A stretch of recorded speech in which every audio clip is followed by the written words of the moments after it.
नमस्कार, मैं कुमार शाह। 1940 के दशक के बीच अचानक हंगरी, पोलैंड, जर्मनी, ऑस्ट्रिया के यहूदियों ने पाया कि वो एक कतार में खड़े हैं और कतार ख़त्म होने का नाम ही नहीं ले रही है। यहूदियों के घरों में गेस्टापो के जवान घुस जाते और कहते, बाहर निकल कर कतार में खड़े हो जाओ। सड़क पर चलती बसों को रोक दिया जाता और कहा जाता कि यहूदी मुसाफिर बाहर निकल कर कतार में खड़े हो जाएं।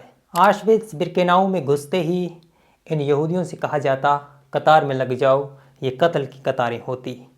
ऑस्कर शिलेंडर की फहरिस्त बहुत मशहूर है। 1940 के दशक के बीचों बीच यूरोप में एक ऐसा वक्त आ गया था जब यहूदी हमेशा अपने को इन कतारों और फहरिस्तों में पाते थे, हाजिरी भरते हुए। Itzhak Stern, yes sir. हेवेल हैश, yes sir. Leo Rosner, yes sir. Poldek Pfefferberg, here I am sir. और तब एक दिन यहूदियों ने पूछा, क्या ये कतार और फहरिस्त ही हमारा वतन है? ये जो लोग आज हम पर थूक रहे हैं, क्या यही हमारे हमवतन हैं? जंग शुरू होने से पहले यूरोप में 1.7 करोड़ यहूदी थे। जंग में 60 लाख यहूदियों को विधिपूर्वक मार दिया गया। जो बचे वे अब और होलोकॉस्ट नहीं चाहते थे। यहूदियों ने एक स्वर में पूछा, हमारा वतन कहाँ है?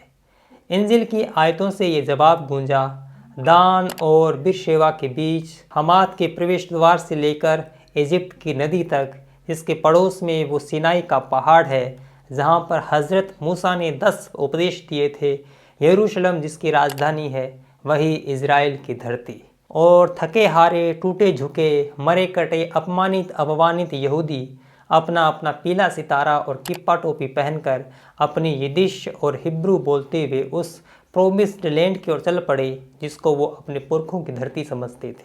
वे लौटकर जब घर आए, लेकिन जब तक उनके घरों पर कोई और बस चुका था। यहाँ से एक भीषण सांप्रदायिक संघर्ष की शुरुआत हुई। इसमें दो जानी बराबरी की ताकतें थी, एक तादाद में बड़ी, दूसरी जीवट में। फ़लस्तीन और इजराइल के बीच सन 1948 से ही जारी संघर्ष को कई पहलुओं से देखा जा सकता है। इनमें सबसे अहम यहूदियों से इस्लाम का रिश्ता। इस्लाम और ईसाईयत वास्तव में यहूदियों की दो संतानें हैं। हज़रत इब्राहिम इन तीनों के आदि पुरुष हैं। ये तीनों एकेश्वरवादी हैं। ये तीनों किसी एक मसीहा में यकीन रखते हैं। इन तीनों का विकास भले अलग अलग तरीके से हुआ हो, लेकिन इनका मूल समान है और वह एक यहूदी मूल है। एक चुटकुला है, 1940 के दशक में जर्मन फौजें एक गिरजाघर में घुस गईं, बंदूकें तान दी और कहा, जितने भी यहूदी हैं सभी एक एक कर बाहर आ जाएं। सभी यहूदी बाहर आ गए। अब नाजियों ने पूछा, कोई और है जो भीतर रह गया हो? अब जीसस क्राइस्ट खुद सलीब से उतरे और बाहर आकर खड़े हो गए, गोया कि जीसस खुद यहूदी थे। इजराइल और जुदा का साम्राज्य इस्लाम की तख्लीक से कहीं पहले, कम से कम 600 साल पहले वहाँ मौजूद था। इजिप्ट में जहाँ यहूदियों का पवित्र सिनाई का पहाड़ मौजूद है, वह तकरीबन वही इलाका है जिसमें इस्लाम में लेवेंट कहा जाता है, जो इस्लामी कैलिफेट का एक अहम हिस्सा माना जाता रहा है। इसी लेवेंट के नाम पर उन्होंने इस्लामिक स्टेट ऑफ सीरिया और लेवेंट बनाया था। यहूदियों की पवित्र नगरी यरूशलेम में जो अल अक्सा मस्जिद है, मुसलमान पहले उसकी तरफ मुंह करके नमाज पढ़ा करते थे, अब वे काबा की ओर मुंह करके नमाज पढ़ते हैं। बाज़ दफ़े ऐसा भी होता है कि जब वे काबा की ओर मुंह करते हैं तो उनकी पीठ यरूशलेम की तरफ होती है। झगड़ा तब शुरू होता है जब वह कहते हैं, हमारा मुंह जिस तरफ और हमारी पीठ जिस तरफ, वो तमाम इलाके हमारे हैं। सलमान रुश्दी अक्सर एक लतीफ़ा सुनाया करते हैं कि अमेरिका में जब भी वे पाकिस्तान का नाम लेते हैं तो उनसे प्रत्युत्तर में पूछा जाता है, यू मीन पाकिस्तान? वो पैलेस्टाइन और पाकिस्तान को एक समझ बैठते हैं। अलबत्ता ये बड़ी भूल भी नहीं है, क्योंकि उम्मा के नज़रिए से ये एक ही राष्ट्रीयता है। ये वो मजहबी नेशनलिज्म है जो इजराइल के विरुद्ध अरब मुल्कों का एक गठजोड़ बना देता है और दुनिया के तमाम मुसलमानों के दिल में यहूदियों के लिए नफरत भर देता है। कुछ तो कारण होगा कि उनको वैसी नफरत अफगानिस्तान में स्कूली बच्चों के कत्ल पर नहीं होती और शिनजियांग में उइघुरों के दमन पर भी वो भरकस के साथ रखते हैं, क्योंकि पॉलिटिक्स का पहला उसूल ये है कि कब बोलना है, क्या बोलना है और किसके हाशिए में बोलना है, इसका ख्याल रखा जाए। मज़े की बात है कि जब आप यहूदियों के बारे में मालूमात हासिल करने की कोशिश करते हैं तो आप उनका परिचय पाते हैं कि यहूदी एक कौम है, नस्ल है, लेकिन साथ ही वो एक नेशनलिटी भी है, यानी ज्यूज़ के होने की परिकल्पना में इजरायली राष्ट्रीयता का भाव अंतर्निहित है। यहाँ पर मुझको विलियम शेरेर की वो चुटकी याद आ जाती है जो उसने नाज़ी जर्मनी का इतिहास लिखते समय हिटलर और स्टालिन की ख़त किताबत पर ली थी। शिरेर ने कहा कि जब स्टालिन ने हिटलर के ख़त का जवाब निहायत कुटिल मुस्कानों के साथ दिया तो हिटलर को जाकर एहसास हुआ कि उसको अपने जोड़ का कोई मिला है। दुनिया में सभी को उनके जोड़ का कोई ना कोई और कभी न कभी मिल ही जाता है।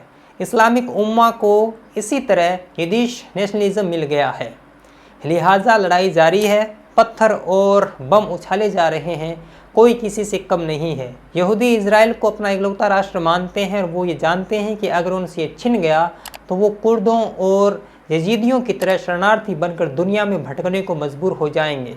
इसके उलट मुसलमानों के पास 50 से ज़्यादा इस्लामिक राष्ट्र हैं और पूरी दुनिया में उनकी आबादी फैली हुई है। आज अरब मुल्कों में जहाँ तहाँ इतबा अल यहूद, यहूदियों का कत्ल कर डालो का नारा बुलंद होता रहता है। ऐसे में मुसलमानों को यह जानकर खुशी होनी चाहिए कि 7वीं सदी में मोहम्मद द्वारा खुद को पैगंबर घोषित किए जाने से पहले तक मध्य पूर्व के बाशिंदे यहूदियों के साथ मिलजुल कर रहते थे। हालत ये थी कि 5वीं सदी में दहू नुवास नामक अरब के सुल्तान ने यहूदी धर्म अपना लिया था। यहाँ तक कि मदीना का मुकद्दस शहर भी यहूदियों ने ही बसाया था और पहले इसे यथरीब कहा जाता था। और ख़ुद हज़रत मोहम्मद यहूदियों को खुश करने के लिए इतने उत्सुक थे कि उन्होंने अपने अनुयायियों से कहा कि वे सूअर का मांस न खाएं, क्योंकि यहूदियों के लिए वह हराम था। गोया कि पोर्क के लिए नफ़रत भी मुसलमानों ने यहूदियों से ही उधार ली है। वो मूलतः यहूदियों के कोशर फूड की मान्यता में हराम हलाल का विषय है। लेकिन झगड़ा तब शुरू हुआ जब यहूदियों ने मोहम्मद को अपना पैगंबर कबूल नहीं किया। यहाँ से यहूदियों के कत्लेआम की भी शुरुआत हुई। नाज़ियों से पहले अरबों ने यहूदियों के जनसंहार की करामात को अंजाम दिया था। मोहम्मद के वक्त में यहूदियों के 3 कुनबे थे, कुरियाजा, नादिर और क्योइंका। इनमें से कुरियाजा कुनबे को पूरे का पूरा हलाक कर दिया गया, जबकि कुयंका और नादिर को अरब से बाहर खदेड़ दिया गया और नादिरों को खैबर में सिमट कर रहना पड़ा। ये सन 624 से 628 के बीच का अफसाना है, जब यहूदी मर्दों के सिर कलम किए जाते थे और उनकी औरतों और बच्चों को मंडियों में बेच दिया जाता था। उनमें से एक औरत का नाम रेहाना था। ये रेहाना कौन है ये बताने की ज़रूरत नहीं है, केवल रेहाना बिन्त जायद को गूगल करके देख लीजिए। अपने मुल्क से खदेड़े गए, पराए मुल्कों में सताए गए यहूदी जब 1948 में इज़राइल वापस लौटे तो ज़ाहिराना तौर पर बड़ी मुसीबतें पेश आईं। इज़राइल की स्थापना के पीछे 3 थ्योरियाँ हैं। जो व्यक्ति जहाँ का मूल निवासी है उसे वहाँ पर रहने का अधिकार है, एक ये। दूसरी है, अगर आपको अपनी धरती से बाहर खदेड़ दिया गया हो और कालांतर में लौटने पर आप पाएँ कि वहाँ पर अन्य लोगों ने कब्जा कर लिया है, तब भी उस पर पहला अधिकार आपका ही है। 2 स्टेट थ्योरी और शांतिपूर्ण सहअस्तित्व जो एक आजमाई जा चुकी युक्ति है, ये 3 चीज़ें इजराइल के पीछे काम करती है। इन 3 बिंदुओं के निहितार्थ क्या हैं, क्या मतलब निकलते हैं? पहला, जो लोग आर्यों को विदेशी और दलितों को नैरेटिव बताकर रात दिन अपना मूल निवासी विमर्श चलाते रहते हैं, उनसे पूछा जाना चाहिए कि क्या इसी आधार पर यहूदियों का इजराइल पर हक है या नहीं। अगर भारत में बांग्लादेशियों और रोहिंग्याओं को और यूरोप में सीरियाई शरणार्थियों को स्वीकार करने के बड़े बड़े मानवतावादी तर्क दिए जा सकते हैं, तो इजराइल में यहूदियों को अपना घर क्यों नहीं दिया जा सकता? अगर सांस्कृतिक बहुलता इतना ही सुंदर तर्क है, तो क्यों नहीं फ़लस्तीनियों को अपने यहूदी भाइयों के साथ मिलजुल कर रहना चाहिए और उनके साथ गंगा जुमनी खेलना चाहिए? जाहिर है हालात इससे कहीं ज़्यादा संगीन हैं और गाज़ा पट्टी और वेस्ट बैंक में बात अब शांतिपूर्ण सहअस्तित्व से आगे बढ़ चुकी है। इसके पीछे कारण मैंने पहले ही फरमाया है और यह शेर को सवा शेर मिलने वाली मिसाल है। इसलिए वहाँ पर लड़ाई ख़त्म होने के दूर दूर तक आसार नहीं है।